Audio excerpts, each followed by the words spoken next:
What's going on, everyone? Today we're going to be showing you how to do your very own vermicomposting worm bin at home. Okay, so we've been wanting to do this video for a really long time now. I think it's really beneficial that everyone can do, no matter what size space you're in. If you're in an apartment, if you're in a house, this can be done indoors and out. I cleaned out my personal worm bin so I can show you step by step how to set up your vermicomposting worm bin at home. So you're going to need a couple things to set this up. I'm going to set the actual worm bin aside right now. I'm going to leave a link in the bio to show you where you can get yours. So I'm just going to put it to the side right now. Now, what we're going to have here is we're going to have a bucket of water. We're going to have 2 coco coir. We're going to have the actual worms themselves, okay? I'm going to put the worms to the side as well for right now. We're not going to need them right now. So there's a lot of debate on the type of water that you want to use for the worms. I like to use dechlorinated water just to play it safe. Chlorine isn't good for the worms. So if you don't have a filter at home, then you can either get spring water at the store, or you can set your bucket outside for 24 hours for the chlorine to evaporate in a bucket like this.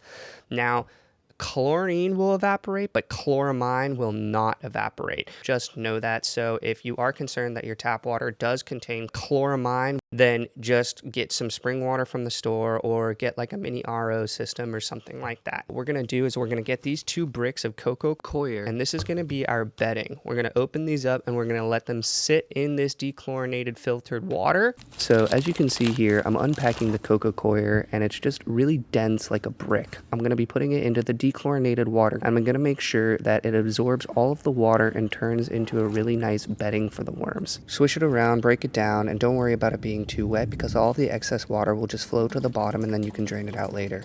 I'm now grabbing my first working tray where I'm going to pour half the amount of the newly wet coco coir, where I'm going to be spreading it evenly throughout the bottom. Remember to keep your worm bin 60 to 90% wet because most of the worm's body weight is in water. Eggshells are great for your worm bin and actually help with reproduction. They have a good amount of calcium in them. I like to shred everything up before I put it into my bin just so the worms can turn it into castings even faster. I'm finally adding my worms to my worm bin. There's going to be 3 main worms that we're going to be working with: the blue worms, the European nightcrawler, and the red wiggler. The red wiggler worm is going to be the most common vermicomposting worm due to its excellent breeding capabilities and its hardiness. You can see the ball of worms quickly vanish as they dig into their new home. No need to separate them as they will do so on their own. Make sure to put a thin layer of moist newspaper on top to keep the flies at bay and help keep moisture content in.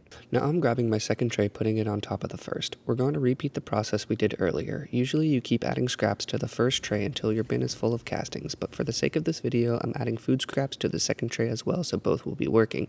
The worms will finish the food scraps on the bottom tray and then come up through the grids to start on the second tray once you add food there. You can then harvest the first tray, putting your castings into your garden. Make sure your lid is always closed so nothing gets in or out. Thanks so much for watching.